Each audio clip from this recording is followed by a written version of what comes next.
Alright, Shalom, Zain. Alright, before I read another scripture, let me just say all praises to Yahweh. Ba'ashem Yahushai, Ba'ashem Rakah Kodash. Zain, Yahweh is the name of the Father. Ba'asham in the name Yahushai, which is the Son of the Heavenly Father. Right? Through Ba'asham again, through the name of the Holy Spirit, which is Kodash. Alright, you guys say you want to learn from scratch, so I'm going to take it way back or as small as possible, as much milk as possible, because probably you guys aren't ready to eat meat yet. So I'm going to start back with how you guys become Israelite, or how you know you're an Israelite based on the scriptures, or how you identify yourself with the people in the scripture. And how the prophecies them go concerning you guys, and how you reach over here in the first place, because the Israelites them come from the land of Israel, right, the entire land of Canaan. So how we reach all the way over here, so right, some of us are going to the scripture. I'm not go too deep, I'm not going to much scripture, I try to make it small and to the point as possible. Zane, but first I'm going to read a scripture here for show you how you read the Bible. Zane, because most people read the Bible from Genesis to Revelation like it is an eloquent novel and think them can get everything by doing that. No, and I say work. Zane, the Bible come like a jigsaw puzzle. It different things, different story, or the meaning of things. Like for example, you want to know the meaning of sin, you read sin so you read sin in Isaiah. But what is sin? If you don't know what sin is, there's another scripture where explain and tell you what sin is in the Bible. If you talk about faith in a one part, if you talk about covenant, there's somewhere in the Bible where explain what is covenant, we're supposed to have a covenant with, or we're supposed to have faith in. Right? Some explain them something. So the Bible itself explains itself. You don't need no explanation. That's why the scripture saying of Peter, no prophecies of the scriptures is of any private interpretation, because the scripture explains itself. Right? If you don't understand something, the meaning of that chapter or word is the inside of the scripture. So you don't need no pastor, nobody where say them go study theology and come back to try explain the Bible to you in no way, shape or form. Right? So the first scripture I'm going to read for show you how you read the Bible is Isaiah 28:9. It says, who shall he teach knowledge, and whom shall he make to understand doctrine? Them that are weaned from the milk and drawn from the breast. So them people you teach knowledge. Right? That's why Yahushai say, the man you call Jesus Christ, what them call Jesus Christ, Yahushai real name, him say, how can a man be, if a man, just paraphrasing, I don't remember exactly, he said, to be born again you have to enter, hold on, let me see if I can find that real quick.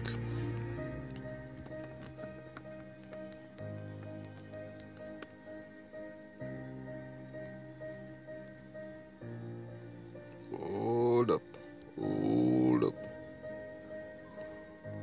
Oh shit.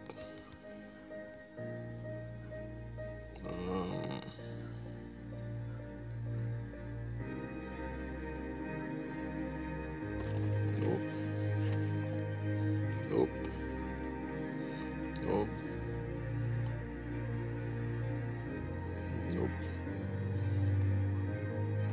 Basically the scripture say you have to become a little child. Zane, and I don't remember if a Nicodemus asked him, so how can you become a babe? He say you have to become babe, something like that. And him say, a Nicodemus say, well, how you going to do that if you going to enter in your mother womb the second time? But him not talk about that. It mean like you have to let go off of everything you know and open your mind and empty everything and become new, because when a baby born, him born blank, him born fresh. So you have to become a baby to learn the scripture, and when you're a baby, Zane, you have to start from milk before you start going to some deep things. Right? The Bible refers to those deep things as meat. Zane, because you know you can't give a baby fish, you can't give a baby beef eat it, you got to choke him. So we're going to start from milk, and the Bible, the scripture use the metaphors here to basically use things where carnal, which is fleshly things that we do every day, to explain spiritual stuff. Zane. And for sure say how him use Milk and meat represent the lesson you learn, teaching knowledge. So let me just jump to a scripture real quick. This is Hebrews 5 and 12. It says, for when for the time ye ought to be teachers, ye have need that one teach you again, which be the first principles of the oracles of God, and are become such as have need of milk, and not of strong meat. So if you want somebody to teach you, like when I ask, you know, want to start from basic, that is good, because basically that's what you're supposed to do. You're supposed to know the milk of the scripture. You're supposed to go into the milk of the scripture before you go into the meat. So basically you guys become babes, right?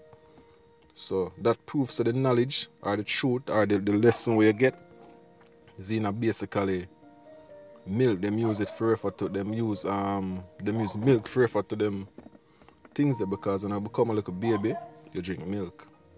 Then you start eating mashed potato or mashed banana or gerber or something like that. Then before you start get liquor, your mother start chew a piece of meat and put in your mouth, and you go and chew upon that. Then until it take time, you get bigger, grow. In other words, you start eating meat, you start deboning fish and all of them things. Alright, so I'm just go back to the Isaiah.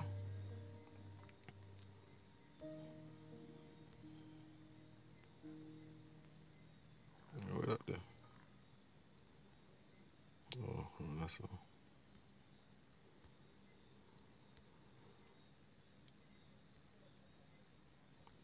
Isaiah 28. Right, just like that I'm do a while ago, you see me? So this right now, you're not going to think say a literal milk you're going to drink.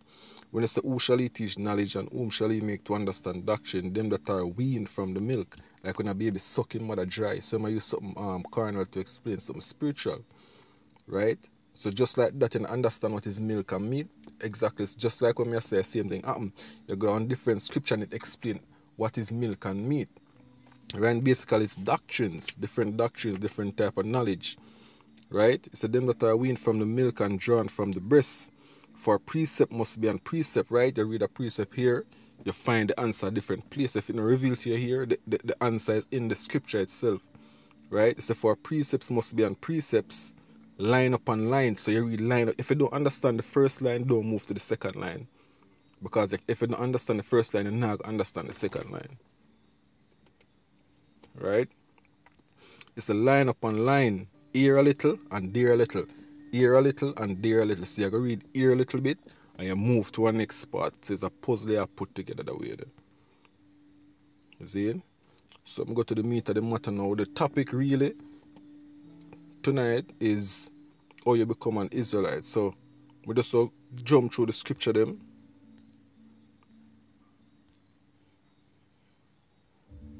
And prove that. So the first scripture we always go to, Zane, we just go to some scripture with direct and to the point, is Deuteronomy 28 and 1. Alright, this is the first one. Now, we all know the story when time Moses come out of the children of Israel out of Egypt, right? So on the Most High take Moses up on the mountain and him give him some, talk to him, give him the laws, talk to him, right? And this is where the Most High said to Moses, he said, it shall come to pass, Deuteronomy 28 and verse 1, and it shall come to pass, if thou shalt hearken diligently unto the voice of the Lord thy God, to observe and to do all his commandments which I command thee this day, that the Lord thy God will set thee and I above all nations of the earth. Right? So the Lord said this to Moses, it shall come to pass, if you do say everything what himself you do, him going to set above all the nations of the earth. Right? All people of the earth. Right? If we, when we're talking about Israel, because of the children of Israel him lead out of Egypt. Right? So him say, if we do that, if Israel do that, it would be above. We shall be above all the people on the face of the earth. See? Let me just jump again to 15. Because we get two options. That is one. If we did obey and command, do all his commandments, would have get set above high above all the peoples of the face of the earth. Right? And this is the second choice that we get. It said, but it shall come to pass, if thou wilt not hearken unto the voice of the Lord thy God, to observe, to do all his commandments, and his statutes which I command thee this day, that all these curses shall come upon thee and overtake thee. So if we don't obey the voice of the Lord thy God, all of them curses here are going to come upon we and overtake we, and we are going to some of the curse. But first we want to know what Israel did do, if them did obey or not. Right? So we're going to jump now to a different scripture. We'll link to these scriptures that I'm reading. That scripture is Daniel 9 and 11. This is Daniel 9 and 11. It says, yea, all Israel have transgressed thy law. So Israel did not keep the commandments. Then Israel take the second option. It says, yea, all Israel have transgressed thy law, even by departing, that they might not obey thy voice. Therefore the curse is poured upon us, and the oath that is written in the law of Moses, the servant of God, because we have sinned against him. Right? So that's what Israel do. So Israel sinned against the Most High, and all the curses them come upon we. Now we are going to see what all of the curses them are going to come upon we. Because it tells in Deuteronomy that if we don't obey the voice of the Lord thy God, all of the curses them will come upon us. So we are going to some of the curses them. And let me read about Deuteronomy 28 and 15 again. And it shall come to pass, if thou wilt not hearken unto the voice of the Lord thy God, to observe, to do all his commandments and his statutes which I command thee this day, that all these curses shall come upon thee and overtake thee. Right?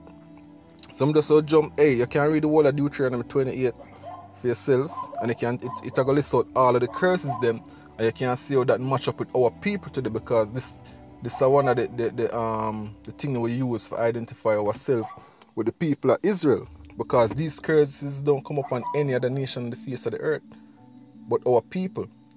So I'm just so going to the major curses them, Zane, if you just drive home the point. I'm going to jump down to alright.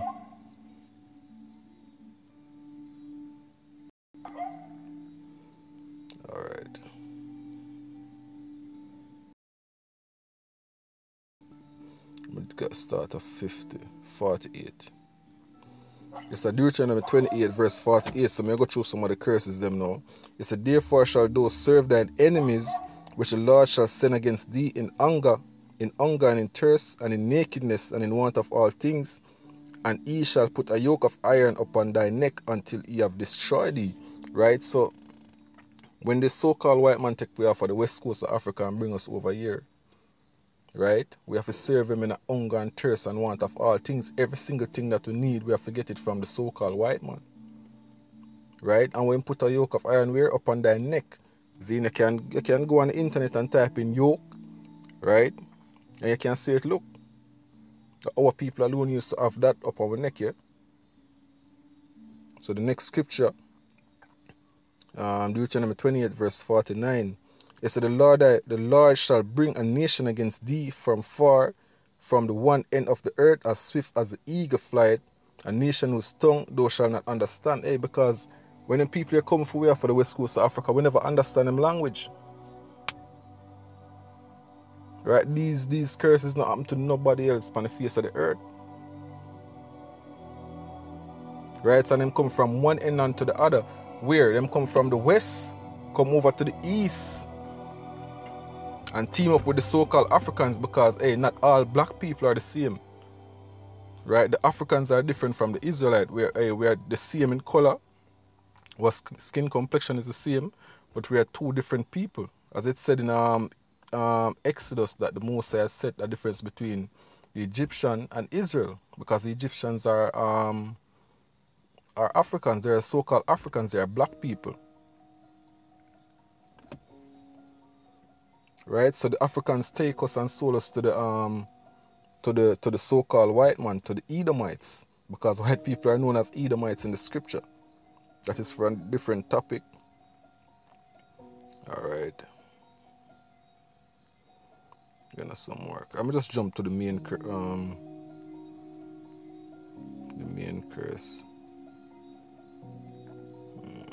Let's jump to 68. Alright, this is Deuteronomy 28 verse 68. This is the last curse, right? And this is very important because this only happened to one set of people upon the face of the earth from creation until now. Right? Alright, Deuteronomy 28 verse 68.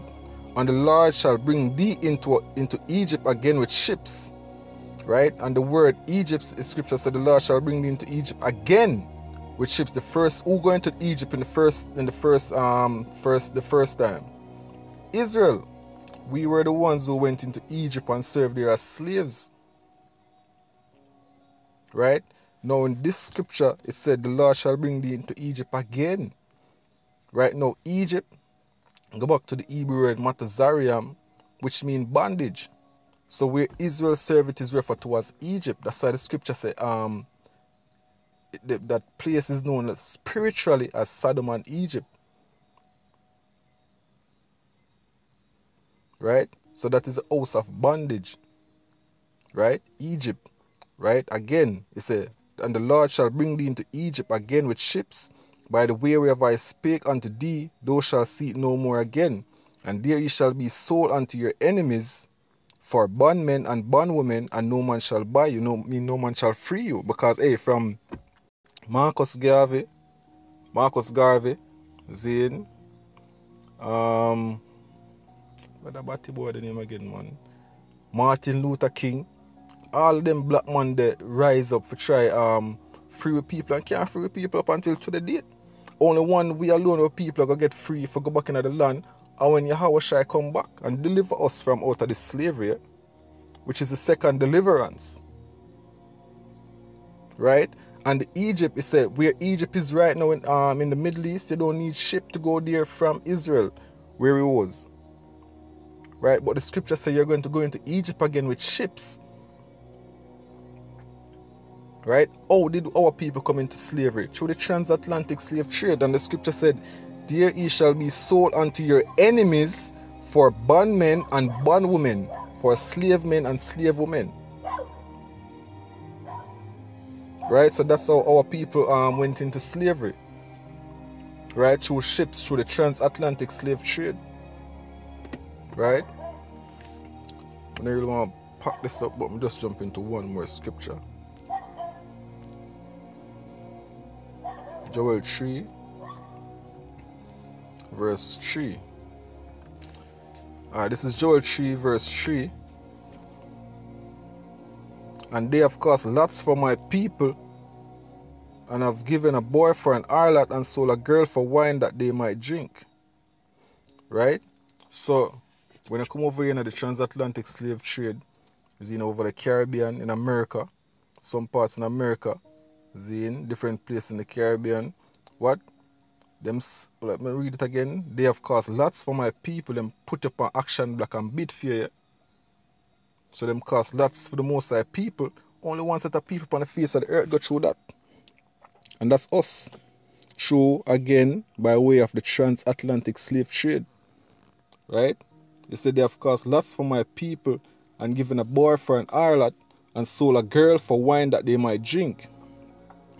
Yea, and what have ye to do with me, O Tyre and Zidon? No, Tyre and Zidon is two twin cities in Africa, in so-called Africa. Right? Because as I told you before, the Africans take us and sold us into slavery. Right? That's why when I watch the slave movie, I say black people sell black people, and most people think of Africans that sell Africans. No. Those were Africans selling Israelites into slavery. He said, and yea, what have ye to do with me, O Tyre and Zidon, and all the coast of Palestine? Will ye render me a recompense? And if ye recompense me, swiftly and speedily will I return your recompense upon your own head, because ye have taken my silver and my gold and have carried into your temple my goodly pleasant things. The children also of Judah and the children of Jerusalem have ye sold unto the Grecians. No, the Africans sold us onto the Grecians. Who are the Grecians? The so-called white man. The Greeks. Right? That he might remove them far from their borders, and how they remove us far from our borders when they take us into those ships, right? And carried us through the Middle Passage and the transatlantic slave trade. Verse 7, it said, behold, I will raise them out of the place whither ye have sold them, and will return your recompense upon your own head.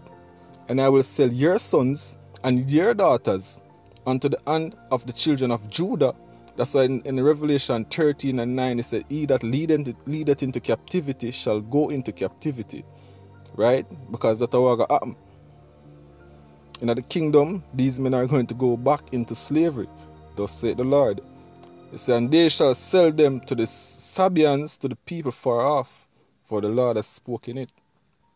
Right? So now that basically, that in a nutshell describes slavery. Zin. So with that again, I want to give all praises and glory to Yahweh, Ba'ashem Yahushai. I hope this video was edifying. Zin, double honors to the elect, the elders of GMS, and all your brothers in the highways and the byways doing the work of the Most High in sincerity and in truth. Shalom. Hope this video was edifying. Hope it make a lot of sense. Hope it drive home some points. See, so with that, I want to say shalom.